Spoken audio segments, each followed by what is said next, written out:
Hello, everyone, and welcome to the first official episode of LCS Breakdown. Today, I want to go over three topics. The first one is a bunch of smaller topics wrapped up into one. First, I want to go over the LCS itself. Secondly, I want to go over my own, perhaps somewhat controversial power rankings. And then lastly, I want to go for my match predictions for week 1 of the LCS. So, firstly, what is the LCS?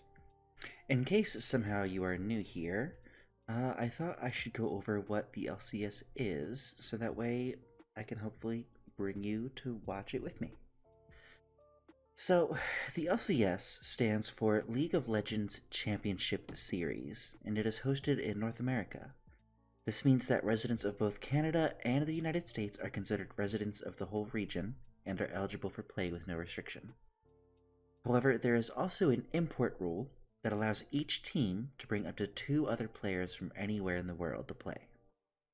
There are currently 8 teams in the LCS this split, and there are 2 splits in a year. In between both of these splits is also a big international competition, but we'll get more on those way later. So, what is new with the LCS this year? Well, we finally have a new commissioner, Mark Z. This is the person that is in charge of the whole league, and everything that goes wrong is all his fault. Now, Mark Z should be good as a commissioner because he has been in the LCS for about 10 years, holding a whole host of jobs, from being an analyst on a team, being a head coach for a team, being part of the broadcast for many years, and even doing other side content with the likes of Travis Gafford on Hotline League, and doing more content on his own as well. So far, in the month that he has held the job, he's announced some pretty good things. Some examples of these new things are the fact that we are back on the weekends. We are playing on the live patch instead of waiting 2 weeks to wait for the pros to catch up. We are taking shorter breaks in between games, and you will have opportunities to interact with the broadcast directly. This could mean things from having fan votes up on screen, and having predictions on screen, or even having Twitch chat pick who is interviewed after every game.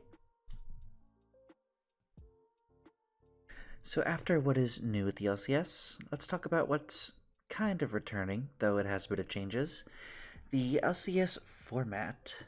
So currently we have 8 teams. Each of these teams will play every other team twice, which is a double round robin. Teams will be ranked by their total win-loss scores, and the top 6 teams will enter the playoffs after 6 weeks. The top 4 teams in the playoffs will be favored with double elimination, meaning that if they lose one best-of-5 series, which is winning 3 out of 5 games against the same team, then they have another chance to make a deep run in the playoffs. Teams placed 5 and 6, however, only have 1 life to live. So, who are the 6 teams that will make it to the playoffs? Well, it's time for my power rankings. For those who don't know, power rankings are basically a prediction for how strong you think the teams are relative to each other. I will also be using this power ranking to predict where teams will place at the end of the regular season and who is getting into playoffs. So, first up we have Cloud9 in first place. This team is going to be the heavy favorites all year long, I think. In the top lane, we have the rock that is Fudge. I'm glad to see that he got a contract extension and will keep playing with C9 for a while longer. Strictly regionally speaking, he might not have looked like he had the greatest year last year, but keeping in mind that he was weak side almost the entire year, he was blind picking a very high percentage of the time, and still he almost never ended up losing a lane. And for example, he even made Renekton look like a counter into Rumble, which we know is very much not the case.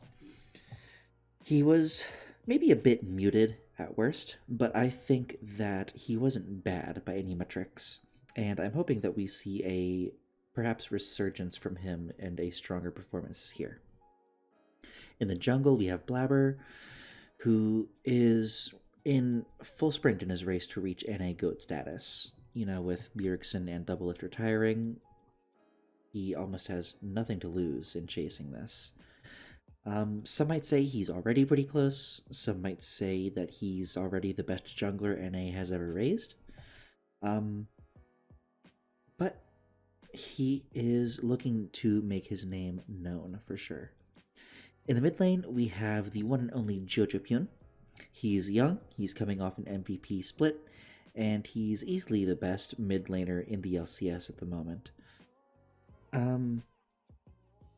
Personally, I kind of think he stole the MVP from Blabber last year, but he made a very good argument for himself in doing so. He showed that he is very capable of solo carrying games and even solo carrying a team. But now we have to really see, is he able to make way more sacrifices and being a bigger team player than ever before on this absolute powerhouse of a roster? If he can do it, that's just another accolade for him. If he can't, then we might start to see the decline of C9. In the bot lane, we have Berserker, who is easily the best ADC that we have in the region at the moment. There's just no question about it. And in support, we have Vulcan. He did not have a great year last year, but frankly, between EG and FlyQuest, I don't really blame him for his games when there was probably a lot of external conflict that was affecting everyone in the situation. If we kind of discard last year, then he is easily the best support that we have in the LCS right now. And actually, little side note, I'm finally glad to see people are starting to not overrate Core JJ as much anymore. But all in all, this team should be the biggest favorite by far, and seems to be the unanimous first place in pretty much everyone's power rankings I've seen so far. Next up in second place, we have FlyQuest. So, I might be a bit biased here because in the top lane we have Whippo, who is one of my favorite players at the moment. He's very smart about the game, he's very intelligent. He thinks about the game, like, all the time, and if you watch any of his streams, he's always thinking about things and talking through things on how things are, how things can be better, and he's always like theorizing some kind of stuff, right? Whereas as we're entering the new season and the meta is not yet fully defined, I really hope that he's able to kind of cook, but he's also just very capable and is able to play whatever stock standard things everyone else is playing, so that way he doesn't fall behind in the meta. In the jungle, we have Inspired, who is a NA and EU MVP. When he was playing at his best, when he came over to NA, he was easily rivaling Blabber, and is probably the better jungler if he's at his peak. But if he's not on his game, because he hasn't played competitive League of Legends in a year, he might need some time to acclimate back. But I think his minimum play is probably higher than a few of our junglers' maximum play anyway. So I'm not super worried about it. In the mid lane, we have Jensen, who did not have a great year last year on Dignitas, but he, as long as the meta shifts and points to just a strict bot lane hard focus, as it tends to do every year, I guess, I think Jensen as the facilitator will be more than happy to play that role, and maybe he can even just get in, 8 games of Zillion mid and just play to support his AD carry in the bot lane. Perhaps if he doesn't do good this split, I wonder if they will look to replace him next split during summer, because they do have an open import slot. Whippo is an import, but Inspired has his green card, and Jensen has his green card. So To me, it feels likely that if Jensen underperforms, they will swap him out with someone else come summer, and he really needs to use this split to show that he still has it. In the bot lane, we have Masu. Now, Masu is going to be a rookie, fresh out of NACL. And when it was rumored that he was going to come up, I did watch a few of his games, and he does look very exciting. He has a wide champion pool. He's able to play mages, 80 carries, and he looks very competent in team fights, which is more than I can say for most of the rest of our 80 carries. I'm very excited to see how he performs and how he learns, especially alongside his support, Busio, who is coming into his second year of the LCS. His first year, he was playing underneath double lift as the AD carry, and I think Busio has shown that he is mechanically competent and smart about the game, and he is also able to cook like Blupo and Maso could. If we remember, he played Azir support against the Heimerdinger support in game one of spring last year. It didn't end up working out, but I can see the merit to the idea, right? So if he is just able to prove to everyone this year that he is better than maybe he looked, or that it wasn't just double lift carrying him, then I think there's a good reason to have him be maybe top 4 in our supports this year. All in all, I'm very, very excited for FlyQuest. I'm very excited to see how the team does, and I think that they'll be really strong by the end of spring. Now, coming up in third place, we have NRG. It feels a little disrespectful to have this team this low, right? Third place, they just came off of winning the championship last year. They just came off of making it to quarterfinals at Worlds.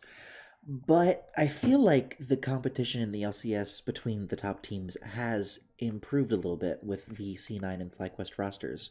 So I feel like it's going to be harder to reach that point again for this team because maybe there's a player or two who is kind of limiting their ceiling. Starting in top lane, we have Dokla, who, as much as I love him and as much as it pains me to say, I don't think he's a top 4 top laner in the LCS. I think that there are better players for the role, but maybe there's just not better players for the team. Dokla has shown that he can improve. Dokla knows that he gets along with his team, and that is very, very important. I'm hoping that this year he can just prove me wrong, that he can show that he has improved, and that he can be a top 4 top laner. But right now, I just don't think that he is it. Then we have Contracts, who is just coming off of his best career performance so far. Him slamming G2 at Worlds and is playing like a monster for, a good portion of summer playoffs and throughout the Worlds. It was insane to see him improve as a player, to get from where he was a year and a half or 2 years ago, where he was leading the league in deaths by a wide margin, to now looking like he could go God mode at any moment. I think he, at his best right now, could easily challenge Blabber and Inspired for the top 2 positions, slotting him right now currently at, I think, the 3rd best jungler in the league. Then in mid lane, we have Palafox, who I love dearly. He is such a great guy, and I really enjoy seeing him play. I think the meta right now is also enabling him to maybe play some of the more crazy champions that he hasn't really gotten to play yet. Maybe we see him cook on a few things. Maybe we just see him stop everyone else at what they're already doing. But I think he's genuinely a really good player and probably the second best mid in the LCS, competing with JoJo. And I think that if he's given the chance, he could compete with JoJo for best in the league right now. Then in the bot lane, we have FBI, who I'm not the biggest fan of, but I've grown to like more and more over the past couple years. I think he has a bit of a ceiling. He's not the strongest laner, And he got exposed for that a little bit during Worlds, like even against G2 when he caught that stray Nautilus hook during the match against G2. But he got punished a little bit for overstaying or for stepping up just a little bit. And that seems to be a common trend with him that you see over the years. But he plays a very good facilitating role. He's not usually the hard carry, and like when you watch him perform on the same champions versus like Berserker, there is a very clear difference in skill and capability. Like watching FBI's Ezreal versus watching Berserker's Ezreal, it's just nowhere near the same. And it might be a pain in having that more facilitating player because it's looking like it's going to be the heaviest bot lane meta we've seen in a while. Next to him, though, is Huhi, who I have a bit more faith in. Huhi has shown he is competent in all kinds of playstyles and is really willing to cook with a lot of different picks. I'm excited to see him play Nico, I think, this year, because Nico support is probably just one of her better roles right now, because in mid she doesn't have the safety that she does in bot. But Huhi fits the team better than Ignar did, even if Ignar had his really great performances during Worlds. I think that Huhi is the better player overall, and just the better person to fit the NRG team. All in all, I have super high hopes for this team, but to be honest, they're kind of dog shit, and really they should be like last place. Wink wink, nudge nudge, you know? So next up in 4th place, we have Shopify Rebellion. Now this one is kind of probably the one that's going to be throwing people for a loop, but I want to gloss over this team a little bit quickly so we can get to the next one. So in top lane we have Fate God, who has had previous experience working with Revan on Cloud9 Academy. In the jungle we have Boogie, who spent all of last year with Revan as their coach. And honestly, I think Boogie was underrated as a jungler last year. I think he was pretty smart about where he was on the map. I think he made a lot of good decisions and is mechanically competent. And I think that him sitting alongside Insanity is a pretty good duo because they looked just fine last year.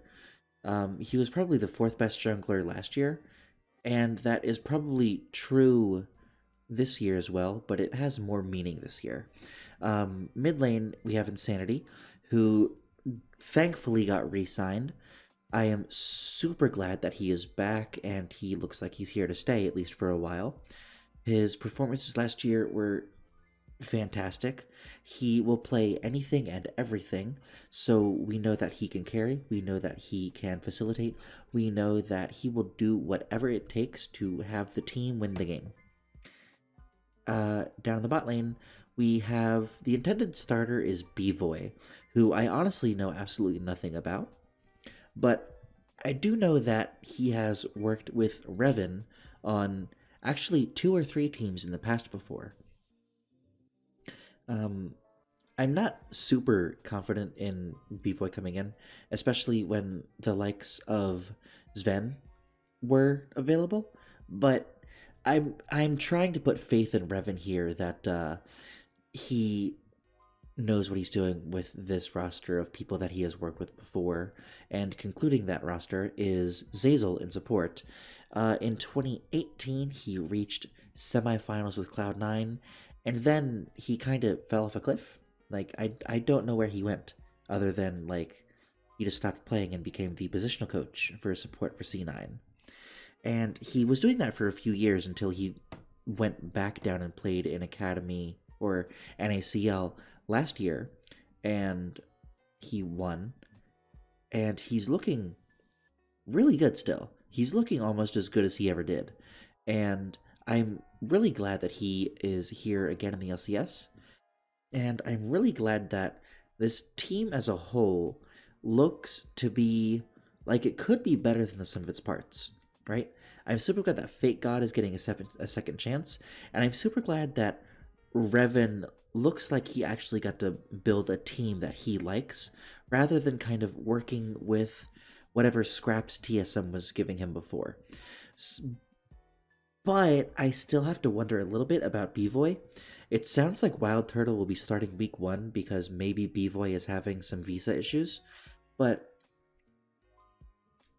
it might hurt to see if Wild Turtle and Bevoy end up swapping back and forth because Wild Turtle is still the sub for the team.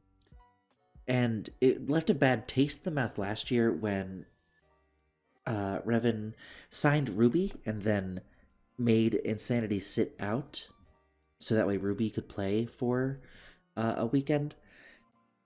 It didn't go well, and I'm not sure I have full confidence in Bevoy as a player, but again, I'm really hoping that this team is better than the sum of its parts.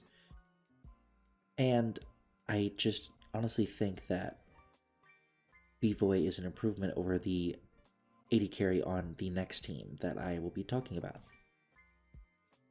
So the next team on the list is Team Liquid. Now I have them at about the same power as Shopify. I think that it's very, very possible that it's TL4 and Shopify 5, but I wanted to be a little bit spicy, so I'm ranking them in this order.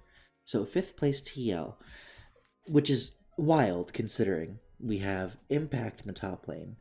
Impact is maybe the best top laner in the LCS, maybe second best. It depends on what you value, but I really value Impact as the facilitator, the team dad almost. He is just a fantastic player, and as long as the team listens to him, then I think the team can go far. Coming in jungle, we have Umti, who frankly I am not super familiar with, but I know that he speaks English really well, so it's looking like this team is going to be an English-speaking roster, so that will give advantages to the younger talent on the team in APA and Yon. Umti looks like he plays a little bit of everything. He has some carries in his pool and he has some facilitators. So it's looking like he will be flexible in wherever the meta shifts, and he looks like he will be a pretty decent team player. APA in the mid lane, I think he has room to be the 3rd or 4th best mid lane. He's competing almost directly with Insanity, but I kind of think APA has the mechanical edge if he's allowed to play his champions. Now, there is a point of contention about APA because we don't truly know what his champion pool looks like, but last year he was put in an extremely disadvantageous position where he wasn't allowed to play the things he wanted to, and he was forced to maybe play some things that he just wasn't good at. It's a little bit of a shame to see like the shade that he was catching over the end of Worlds and during the off season, but if he doesn't perform great this year, then maybe it was deserved. Who knows? I'm really looking forward to seeing how he improves. I'm looking forward to see him playing more champions, and I'm looking forward to see him being able to play with a team instead of solo playing and hoping it goes well, right?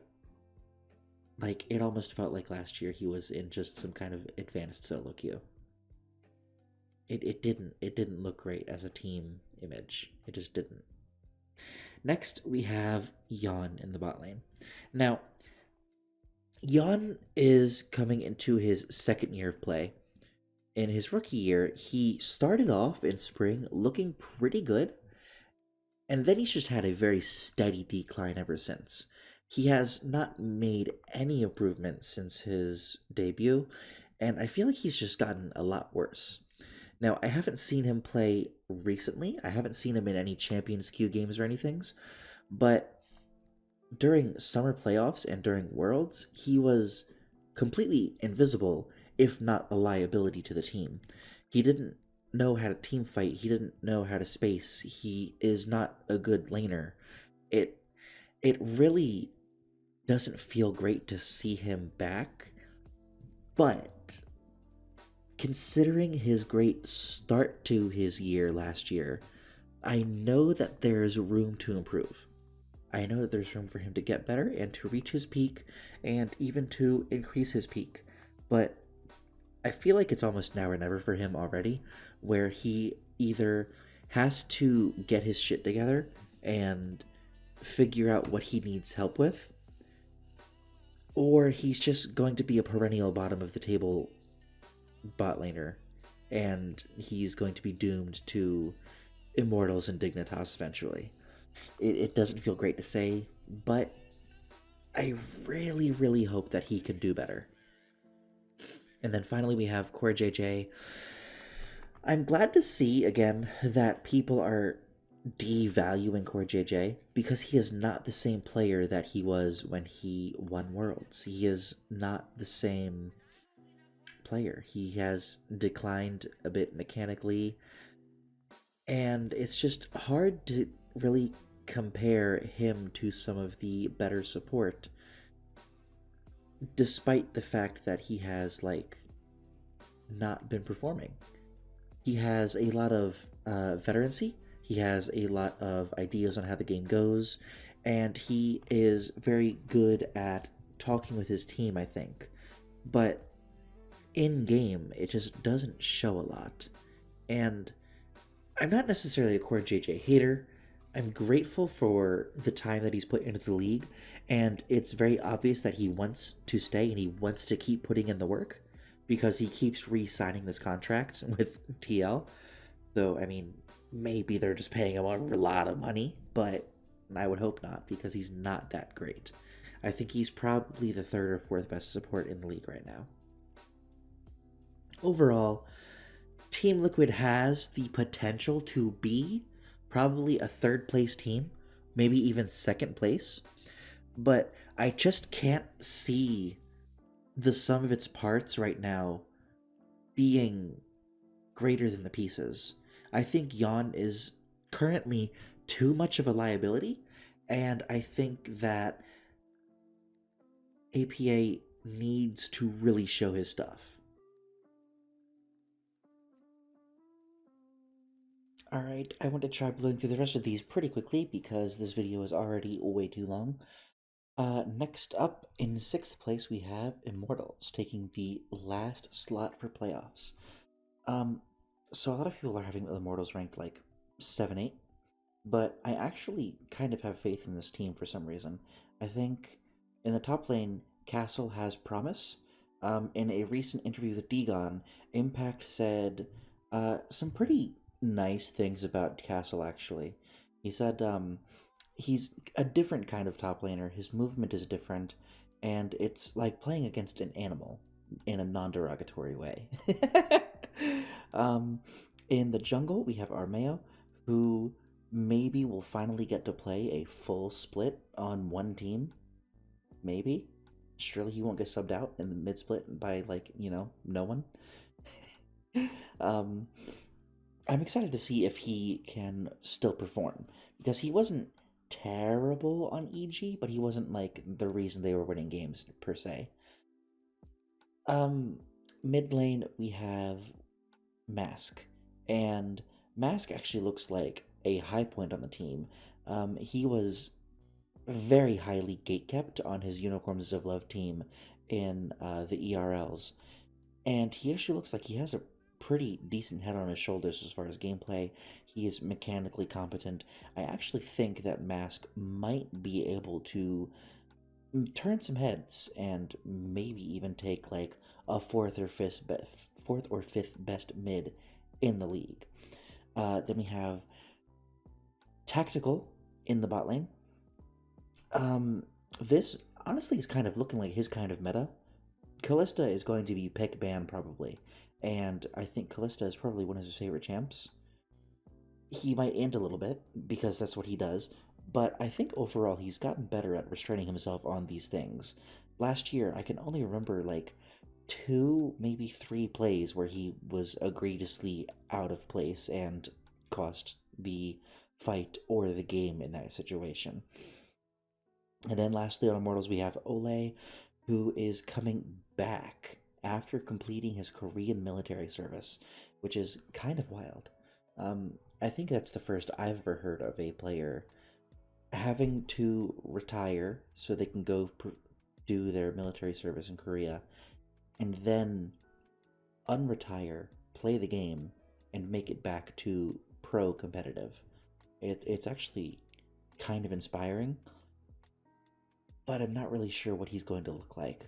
Um, I think he hit a pretty high rank in Korea solo queue before he came over, but I'm really hoping that Ole is at least just going to be good with tactical, um, and be a really good team player. I think it's possible, and I actually think this team might turn some heads and surprise some people this year. So next up on the list, in 7th place, we have 100 Thieves. Now, I kind of only have this team here for, like, because of the hype of some individual players, and maybe some too high hopes from myself personally, but I'm hoping that maybe they'll have a little bit more performance than actual last place. Starting in the top lane, we have Sniper, who has been long awaited to see the LCS stage, and I'm glad that he's finally here. But he didn't look like fantastic in challengers as far as I can tell. And in a recent interview, Impact only had some negative things to say about him. So I'm hoping that he will be a very exciting player to watch and to make the games like enjoyable to some degree, but I'm hoping more that he uses this year more as a learning period to discover what it really takes to be a top level LCS top laner and to be the best top laner he can be next year. Next up in the jungle, we have River, who looked pretty good on the Golden Guardians roster up until it fell apart in playoffs and World Qualifying Series last year. But I'm hoping that if he can make a return to form this year, then he will probably be the reason why the team wins any games at all. um, I feel kind of bad for him having been put on this team of like basically kids, but he is the only veteran on the team, and maybe, just maybe, he might be able to put together some synergy with the mid laner, Quid, because they're both Korean and they might just have like some more of that easy camaraderie to make it easier for each other to play. But I'm not expecting a lot out of Quid in the mid lane himself either. Last year, he did not look very great, and there were a lot of people that were trying to make excuses for him, like, oh, he didn't get a lot of time to play with the team because he came in a week after the season started because he was having like visa issues or whatever. But the team did a boot camp in Korea for like a month or almost a month and a half, and he was there with the team. So like I really don't understand the disconnect there on how they don't think that he had practice with the team at all, when that just actually isn't the case. But he didn't look very exciting. He didn't look like he was going to be super good.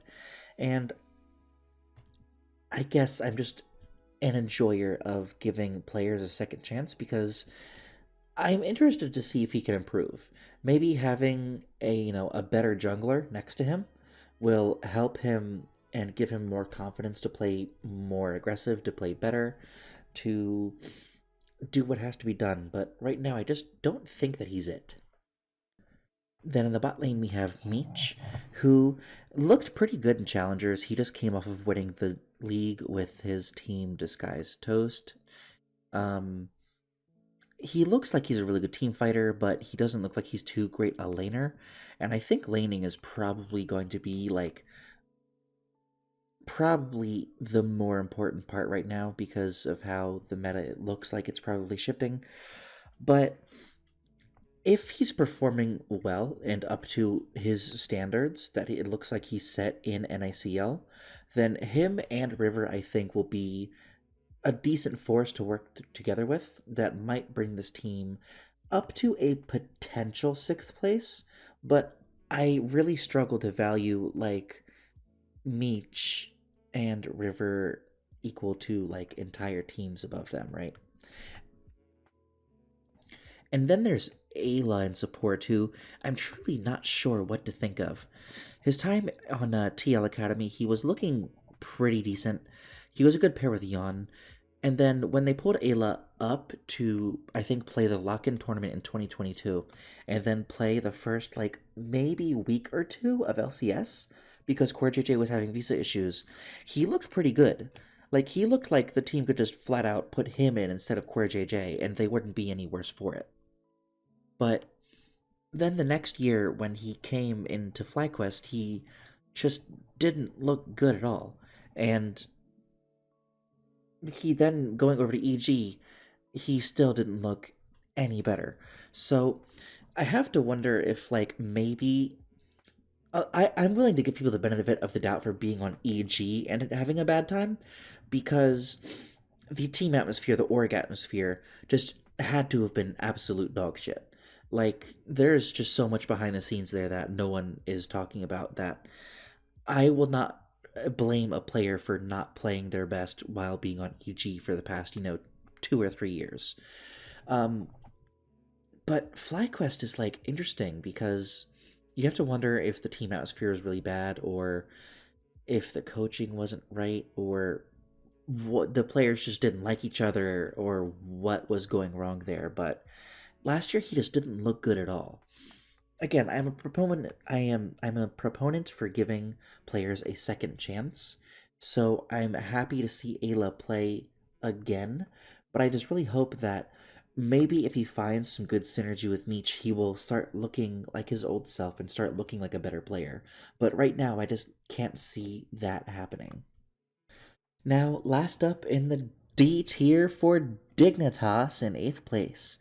Um, Honestly, I think that 100 Thieves should also be in this tier, but I wanted to be funny and just have D for Dignitas. So, this team is, like, looking like it's only Rich, which is also not great because I like Rich and he looks like a fun player and he is able to pop off when he can pop off, but he only popped off for like half of the split last year, and the other half he just kind of looked average to not so great when he wasn't able to, like, abuse the game on his random champions. Um Rich in the top lane, even his Alawi this year is literally unplayable because of the changes to the map. So I'm really curious to see if he has more things to play, if he is able to play what everyone else is playing to the same level, or if he's going to be handicapped now by map changes, item changes, and priority changes. Then next in the jungle we have XU, who he played in the LCS, I think, for a very short time, and he wasn't super good then. I know he was on the Dignitas Challengers roster that won this split, I think, in spring last year. But I don't really know what to think of him in that I just haven't watched a lot of him. And the jungle pool is really stacked this year, right? We have Blabber, Contracts, Inspired, and I hope River will be good again. So it's looking very hard to be a good jungler in NA, especially when you're put on a pretty bad team like this. Then we have Dove in the mid lane, who I really don't understand why anyone would pick him at this point, but I'm going to give the benefit of the doubt. Maybe he just did some really cracked shit in some tryout scrim somewhere, and that's why they got him. But if I remember correctly, he was on IG as a mid laner 2 years ago. That team finished like 10th place, and then he got put in as a sub for their top laner for last year. So he hasn't actually played competitively in at least like 6 months. So I'm truly not sure if he's going to be a good player at all, let alone a good fit. But I'm hoping that maybe if him and Rich can coordinate, because they're both Korean, they're both, maybe they will have some synergy. Maybe they'll be able to play make together, coordinate together. But I think that's putting too much faith into another player that maybe shouldn't be here. Down in the bot lane, there's Tomo. Now, both Tomo and his support Isles look like they're playing pretty decently. They're like decently high ranked in Challengers queue, if I remember correctly, or Champions Queue rather, but I've seen Tomo, I've seen Isles, and they're both not very good at making an argument for themselves.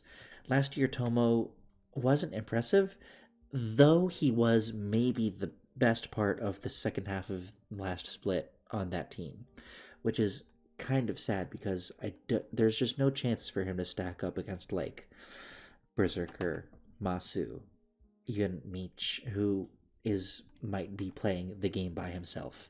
I really struggle to see Tomo carrying games and getting his team wins, and I don't see Isles really being able to enable him to do that either. So that's going to be it for this team. Now, with all of this finally out of the way, let's move on to our week 1 predictions. All of this is pretty much cut and dry. Day 1, I think Team Liquid will beat 100 Thieves, C9 will beat NRG, FlyQuest will beat Shopify Rebellion, and Immortals will beat Dignitas. On day 2, I think Shopify will beat Team Liquid, C9 will beat 100 Thieves, FlyQuest will beat Immortals, and NRG will beat Dignitas. And funnily enough, I didn't think about this beforehand, but that pretty much lines it up with exactly my tier list and how the season is predicted to go for me, I think. Again, I think that Shopify over TL is like a bit spicy. I think that TL might probably be the better team, but I'm putting faith in Revan and Insanity. Oof. So, if you have made it all the way through this video so far, I know it has been such a long one. It is actually like probably 20 minutes longer than I thought it would be. Thank you so much for staying. Thank you so much for watching and listening. And I really hope you'll stick around for episode 2 next week. I know I kind of lied when I said like a vodcast because so far it's only been slideshows, but next week I want to actually use footage from the games that are played this weekend, and I want to actually put that with my voiceovers over it, and I probably might have my VTuber avatar ready by then because I just got my new camera. So, fingers crossed, hoping that next week will be a lot more engaging for the eyes. Whew. Thank you so much for staying and watching. Thank you so much for listening. And if you enjoyed this, please hit like and subscribe and be ready for episode 2 this time next week. And if you didn't like it, you should also like and subscribe because then it'll get better. Trust, okay? Thank you so much again. I hope you all have a great week. I hope you enjoy your time watching LCS. Thank you so much. Have a good day.